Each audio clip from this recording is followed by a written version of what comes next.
Hey y'all. Hope everyone is having a great day. I apologize for the audio not working. I'm here at Geisinger Medical Center up in Danville, Pennsylvania, and somebody let me know that the audio wasn't working. I never bothered to check that apparently yesterday when I recorded it. So thank you guys for your patience. I'm going to try this again.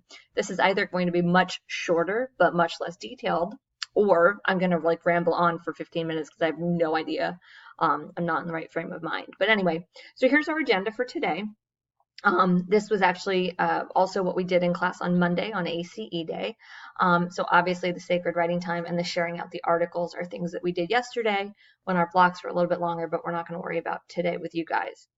My goal is to spend a little bit of time introducing you to this writing assignment that you're going to be doing. It's all on Schoology, and I think most of it's pretty self-explanatory, but I thought it could warrant some discussion. The sub should have given you or will be giving you some handouts. One of them, I'll show them to you in just a minute so you'll know what they are and what they're for.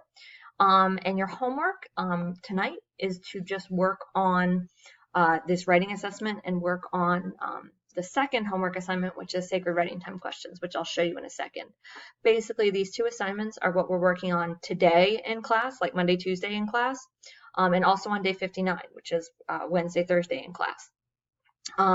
You should aim to have both of them done by day 60, which for ACE Day is Friday, for BDF Day is Monday. So the first thing I'll show you is on Schoology. First of all, you can see right here already the update I just sent you. You've probably already read that.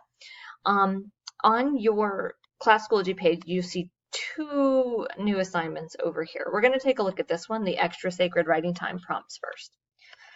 So first of all, you know how I mentioned to you guys last week that I wanted to have you do some sacred writing time prompts with the goal of getting you to kind of tap into your background, your interests, what you know, what you're wondering.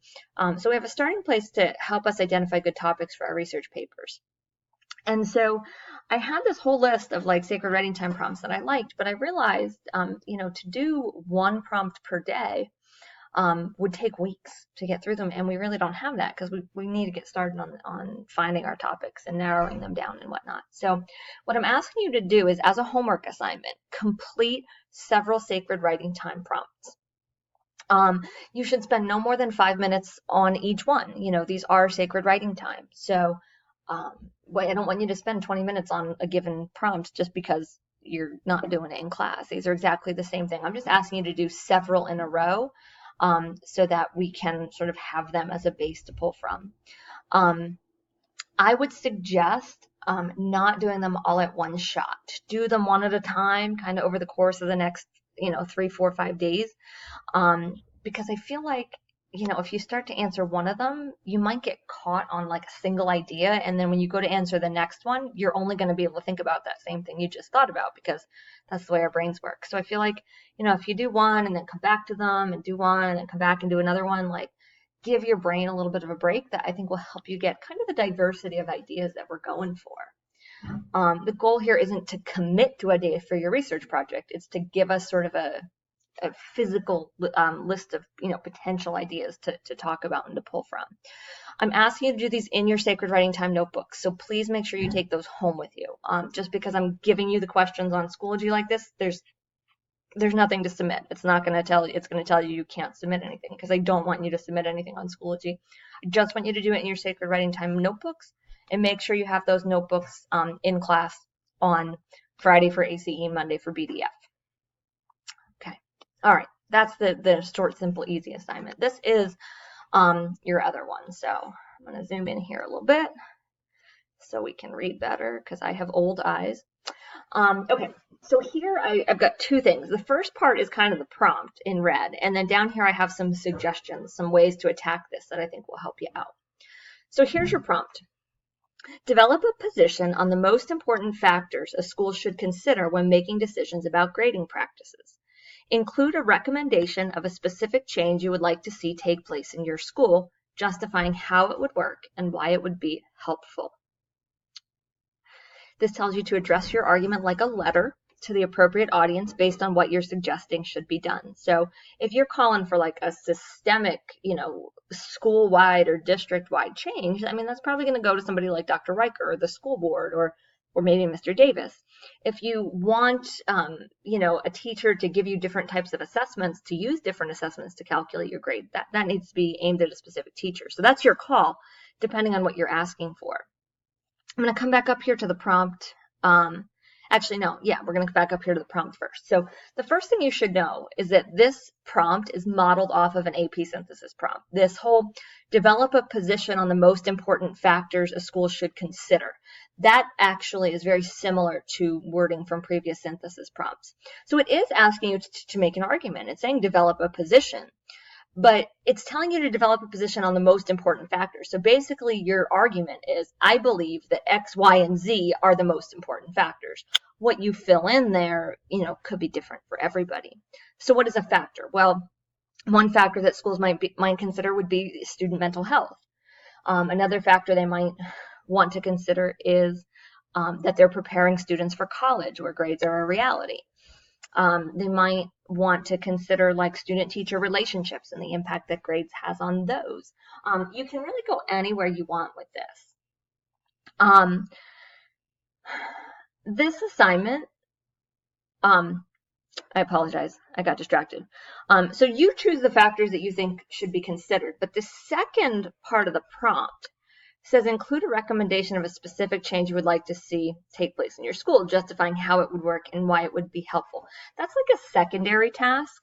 So like the meat of what you have to say, the argument you're making is this first one. Then sort of in conclusion, like after you've said, okay, basically these are the things that should be considered, and based on all that, here's what I recommend.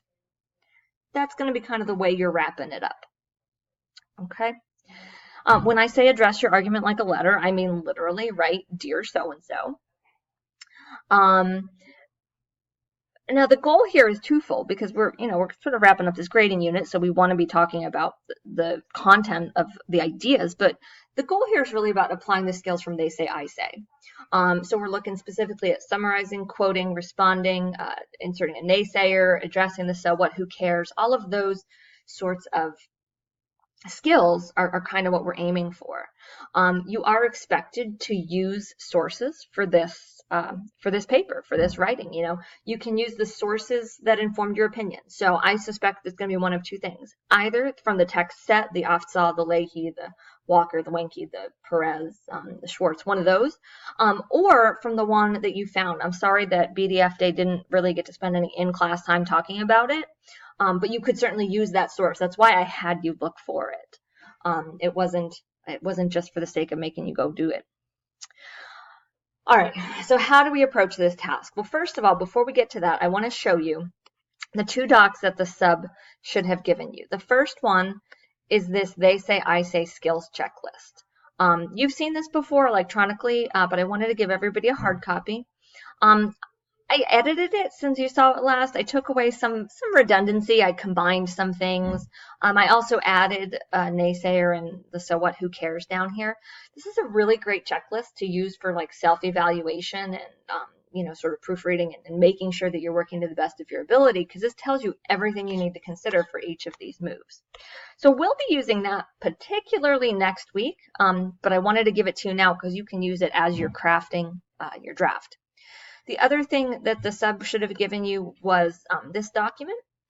It's called the Index of Templates, and this is actually straight from the textbook. At the very back of the textbook, I think we talked about how there's a few pages that just sort of list a whole bunch of templates, and here you go. I wanted to give you sort of an easier to flip through kind of paper. You can write on this, you can add to it, whatever you got to do. I even let you reference this when we write in-class synthesis prompts.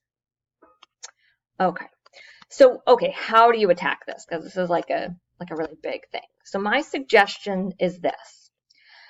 Start with the factors that you think should be considered and what you think you should be done. It's like the backbone of your essay. Think of it as like a main point outline, like your topic sentences. These are going to be based on your own ideas, not the sources, all right? You're in the driver's seat of your essay. Your sources do not dictate what goes into your argument. So your ideas have to be independent of them. That's why I suggest you start with those. after you kind of know, okay, I'm going to talk about this, then I'm going to talk about this, then I'm going to talk about this, your next goal should be to sort of figure out, okay, well, what sources might be used in support of this list. You're going to put them, sort of plug them in. Where will they help you? Where will they be useful? Only after that, when you start drafting, then figure out, okay, where am I going to summarize? Where am I going to quote? Where am I going to respond? Where am I going to put an naysayer? That kind of thing. That's always like the final step. You got to sort of make the plan of what you want to say first, and then later on figure out how you want to say it. So that's my suggestion. You don't need to cite your sources for purposes of this paper because one, I haven't taught you anything about citing yet, but two, like if you're doing the sandwiching and the summarizing and all of that correctly, like all of the information about your sources is going to be right there within your paragraphs, so the parenthetical citation is not necessary. In terms of formatting, when you go to your document, it's just going to pull this up. And I'm not really worried about any sort of heading or header or anything like that. I do want it single spaced. So please do single space it, and you can just type it right here in this doc to get it started. Just kind of a heads up what we're going to do. I'm asking you to have a complete, to the best of your ability, draft done for Monday's class. And then as next week goes on, in the week after and whatnot, we're going to spend a little bit of time doing some evaluation of these. So the ultimate final one is going to theoretically be much better than this one that you're putting together. We're going to take some time to use the checklist and to use the rubrics and the examples and all of that to sort of self-evaluate, to peer evaluate, to get feedback, to revise, to do all that kind of thing. But the first step is getting it all down on paper so you have something that you can work with so that you can revise, which is why I'm giving you this assignment, so that you have some time this week while I'm out there. I'm still expecting to be back on Thursday at this point. So, you can ask me any questions then. Obviously, you can also send me Schoology messages. Clearly, I get them pretty quickly.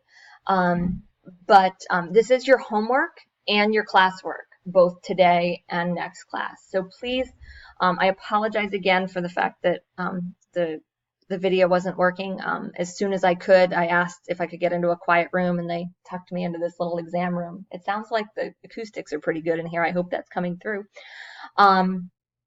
I hope you found this helpful. I hope I can get it uploaded quickly, and I appreciate your cooperation. Thanks.